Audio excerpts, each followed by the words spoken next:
നമസ്കാരം. കാലാനുസൃതമായി പരിഷ്കരിക്കേണ്ട നിയമങ്ങളെക്കുറിച്ചും അവയിലെ സാധ്യതകളെക്കുറിച്ചും കാലാനുസൃതമായി തിരിച്ചറിയേണ്ട സാധ്യതകളെക്കുറിച്ചുമൊക്കെ നമ്മൾ ആവർത്തിച്ച് ചർച്ച ചെയ്തതാണ്. അതുകൊണ്ട് തന്നെയാണ് ഈ വിഷയത്തിലും നമ്മൾ ഭരണഘടനാ ഭേദഗതിയുടെയും ഇന്ത്യൻ ഭരണഘടനയുടെയും അവസരങ്ങളിലേക്ക് നമ്മൾ നേരിട്ട് വരുന്നത്. രണ്ട് പ്രധാനപ്പെട്ട വിഷയങ്ങളാണ്. ഒന്നാമത്തേത് UPI പേയ്മെൻറ്റ് സിസ്റ്റമാണ്. രണ്ടാമത്തേത് ഇന്ത്യൻ ഫാർമസ്യൂട്ടിക്കൽ സെക്ടറാണ്. ഇതിൽ ആദ്യത്തേതിൽ വിശ്വാസ്യതയും അതോടൊപ്പം തന്നെ കുത്തകയും വിശ്വാസ്യതയുടെ കുറവും കുത്തകവൽക്കരണത്തിൻ്റെ വർധനയും ഒരേപോലെ നമുക്ക് കാണാൻ കഴിയും. ഒന്നോ രണ്ടോ വലിയ രണ്ട് കളിക്കാരിലേക്ക് ഒതുങ്ങിയ ഒരു UPI സംവിധാനത്തെക്കുറിച്ച് നമുക്കറിയുന്നതാണ്. ഇത് മത്സരങ്ങളെ ഇല്ലാതാക്കുക എന്ന് പറയുന്ന ആഗോള ക്രമത്തിൻ്റെ ഭാഗമായിട്ട് വരുന്നത് തന്നെയാണ്. അപ്പോഴും ഇതിൽ നമുക്കുള്ള സാധ്യതകൾ എന്തൊക്കെയാണ്, നമുക്കുള്ള വെല്ലുവിളികൾ എന്തൊക്കെയാണ്?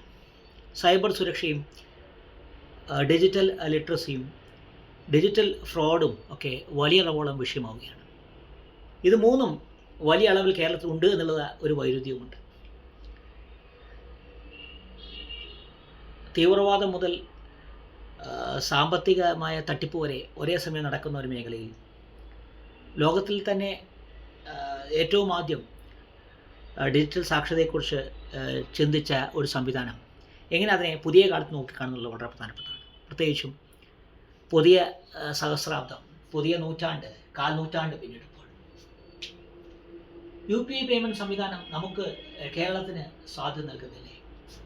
ഫെഡറലിസത്തിൻ്റെ മുഴുവൻ തത്വങ്ങളെയും അംഗീകരിച്ചുകൊണ്ട് തന്നെ സ്വന്തമായ UPI സംവിധാനം തുടങ്ങാൻ നമുക്ക് കഴിഞ്ഞൂടെ? ഇന്ത്യയുടെ UPI വലിയ രീതിയിൽ അംഗീകരിക്കപ്പെടുമ്പോഴും ആഗോളതലത്തിൽ ഇന്നും അതിന് ഫോൺ പേയുടെ പോലെയുള്ള ഒരു ഗൂഗിൾ പേയുടെ പോലെയുള്ള ഒരു സ്വാധീനമാവാൻ ലോകത്ത് ഒരു സംവിധാനത്തിനും കഴിഞ്ഞിട്ടില്ല എന്നുള്ളത് യാഥാർത്ഥ്യമാണ്. അവിടെയാണ് നമ്മൾ കേരളത്തിൻ്റെ സാധ്യതകളിലേക്ക് എത്തേണ്ടത്. അത്തരമൊരു സംവിധാനത്തെക്കുറിച്ച് നമുക്ക് ചിന്തിച്ചുകൂടെ? അത്തരമൊരു സംവിധാനത്തെക്കുറിച്ച് നമ്മൾ ചിന്തിക്കുമ്പോൾ അതുമായി ബന്ധപ്പെട്ട ഒരു വിപണി ഉണ്ടാകുന്നു. അതുമായി ബന്ധപ്പെട്ട വിദ്യാഭ്യാസ സംവിധാനത്തെക്കുറിച്ച് നമ്മൾ ചിന്തിക്കുന്നു. സാങ്കേതിക വിദ്യയ്ക്ക് കൂടുതൽ പ്രാധാന്യം നൽകുന്ന ഒരു വിദ്യാഭ്യാസ സംവിധാനം, അതുമായി യോജിച്ചു പോകുന്ന തൊഴിൽ സംവിധാനവും വരുമ്പോൾ കുടിയേറ്റാനന്തര ലോകത്തിൽ, കുടിയേറ്റം വലിയ ഭീഷണി നേരിടുന്ന ഒരു ലോകത്തിൽ, നാട്ടിൽ നിന്ന് അഭ്യസ്തവിദ്യരായ ആളുകൾ നാട് വിട്ടു പോകുന്നതിനെ ചൊല്ലി വലിയ ആശങ്കകൾ നേരിടുന്ന ഒരു സമൂഹത്തിൽ, ഒരു പ്രദേശത്തിന് അതൊരു വലിയ സാധ്യതയായിക്കൂടെ? ഇത് തന്നെയാണ് നമ്മൾ ആദ്യം ചിന്തിക്കേണ്ടത്. ഇത് തന്നെയാണ് നമ്മൾ ഫാർമസ്യൂട്ടിക്കൽ മേഖലയിലും ചിന്തിക്കേണ്ടത്. ഇന്ത്യയുടെ മരുന്നുകൾക്ക് ആഗോളതലത്തിൽ വിശ്വാസ്യത നഷ്ടപ്പെടുന്നതിനെക്കുറിച്ചും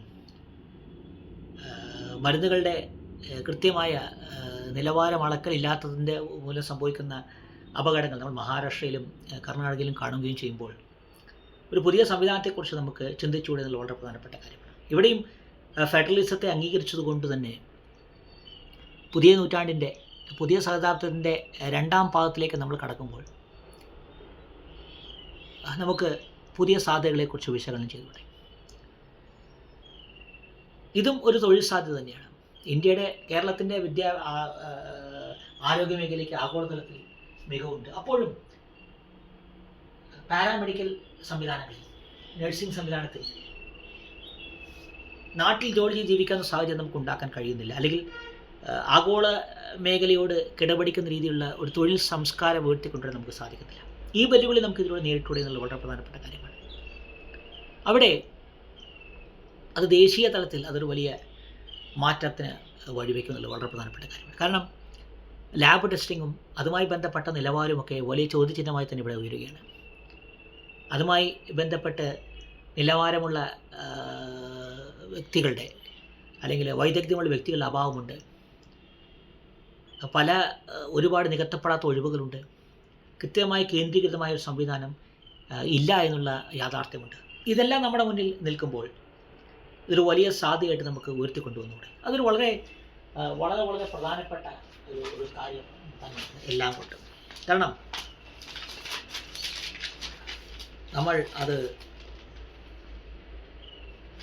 പലവട്ടം നമ്മളത് ചർച്ച ചെയ്തതാണെങ്കിൽ പോലും കേരളത്തിൻ്റെ വിദ്യാഭ്യാസ മേഖലയെക്കുറിച്ചും കേരളത്തിൻ്റെ ആരോഗ്യ മേഖലയെക്കുറിച്ച് നമ്മൾ പലവട്ടം ചർച്ച ചെയ്താണെങ്കിൽ പോലും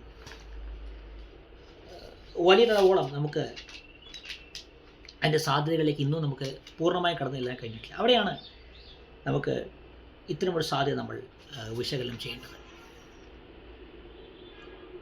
മരുന്നുകളും അതുമായി ബന്ധപ്പെട്ട വിപണിയും ആഗോളതലത്തിൽ ഒരു വലിയ അധികാര കേന്ദ്രമായി തന്നെ മാറുന്ന ഒരു ഘട്ടത്തിൽ വിഭവങ്ങൾ വരുത്താനല്ല, അത് നിർമ്മിക്കാനുള്ള സാങ്കേതിക വിദ്യയാണ് കൈമാറണം ചെയ്യപ്പെടേണ്ടതെന്ന് അവകാശവാദം ഉന്നയിക്കുന്നതിനെക്കുറിച്ച് ഗ്ലോബൽ സൗത്തുമായി ബന്ധപ്പെട്ട വീഡിയോ നമ്മൾ ചർച്ച ചെയ്തു. ആഗോളതലത്തിൽ പകർച്ചവ്യാധികളും മരുന്നുകളും അതുമായി ബന്ധപ്പെട്ട വ്യവസായവുമൊക്കെ വലിയ ചർച്ചയാവുന്ന ഒരു ഘട്ടത്തിൽ സ്വയം പര്യാപ്തതയ്ക്കുള്ള ആദ്യത്തെ മാതൃകയായിട്ട് നമുക്കത് ഉയർത്തിക്കൊണ്ടുവന്നുകൂടെ. നേരത്തെ പറഞ്ഞ പോലെ ഇതിന് എക്കണോമിക്സിൽ പറഞ്ഞ സ്പിൽ ഓവർ എഫക്റ്റ് ഒക്കെ എന്ന് പറയുന്ന പോലെ, മൾട്ടിപ്ലയർ എഫക്റ്റ് ഒക്കെ പറയുന്ന പോലെ ഒരുപാട് ഒരു സർവതല സ്പർശിയായ സാധ്യതകൾ ഇതിനുണ്ട്. വിദ്യാഭ്യാസ മേഖല അടക്കമുള്ളവയ്ക്ക് ഇതിനനുസരിച്ച് മാറ്റങ്ങൾ വരുത്തേണ്ടി വരും. അത് കൂടുതൽ ഒരു വൈദഗ്ധ്യമുള്ള തൊഴിൽ സംസ്കാരം സൃഷ്ടിക്കും. അതുതന്നെയാണ് UPI കാലത്ത് സംഭവിക്കുന്നത്. നിങ്ങൾ ആപ്പുകൾ നിർമ്മിക്കേണ്ടത് നിങ്ങൾക്ക് വേണ്ടിയാകുമ്പോൾ വലിയ മത്സരക്ഷമത അതുണ്ടാക്കുന്നു, വലിയ മത്സരം അതുണ്ടാക്കുന്നു.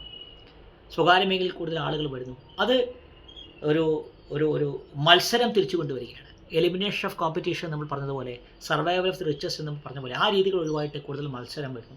അതോടൊപ്പം തന്നെ കൂടുതൽ വെല്ലുവിളികളുമുണ്ട്. അതോടൊപ്പം തന്നെ കൂടുതൽ നിയന്ത്രണങ്ങളും കൂടുതൽ മികച്ച ഒരു സംവിധാനത്തിന്, ഒരു നിരീക്ഷണ സംവിധാനത്തിൻ്റെ ആവശ്യകത കൂടി തുറന്നു കാണിക്കുന്നു.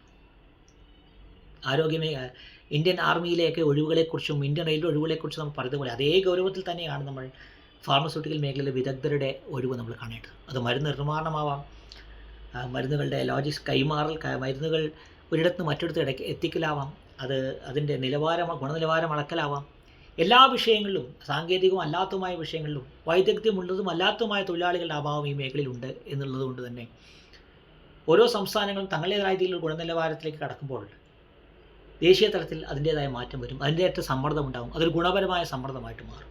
അപ്പോൾ സാധ്യതകളെക്കുറിച്ചുള്ള അവലോകനമായിട്ട് ഇത് മാറണം. പുതിയ കാലഘട്ടത്തിൽ ഫെഡറലിസത്തിൻ്റെ കൂടുതൽ സാധ്യതകളെ നമ്മൾ അന്വേഷിക്കുകയും സ്വയം പര്യാപ്തത കൂടിയ സാധ്യതകളെക്കുറിച്ച് നമ്മൾ അന്വേഷിക്കുകയും ആ സാധ്യതകളുടെ ഒരു അന്വേഷണമായിട്ട്, അതിനുള്ളൊരു വഴിയായിട്ട് ഈ മാറ്റങ്ങൾ നമുക്ക് മാറണം. UPIയും ഫാർമസ്യൂട്ടിക്കൽ മേഖലയും തുറന്നിട്ടുന്ന വെല്ലുവിളികളും അവിടെ സംഭവിക്കുന്ന കുത്തകവൽക്കരണവും അരാജകത്വവും എല്ലാം ഒരു ഏകീകൃത സ്വഭാവത്തിലേക്ക് മാറാതെ സുതാര്യതയിലേക്ക്, നിലവാരമുയർത്തുന്നതിലേക്ക്, കൂടുതൽ സാധ്യതകളുടെ പുതിയൊരു ആകാശത്തിലേക്ക് അത് തുറന്നിട്ടെ. ഒരു മരണവും ഒരു തിരിച്ചടിയും ഒരു പ്രതിസന്ധിയും പാഴായി പോകരുത്. ഗുണനിലവാരമുള്ള മരുന്നുകളും സുതാര്യതയും സുരക്ഷയുമുള്ള ധന സംവിധാനവും ഒരു സമൂഹത്തിൻ്റെ അടിസ്ഥാന ഘടകമാണ്. Thank you.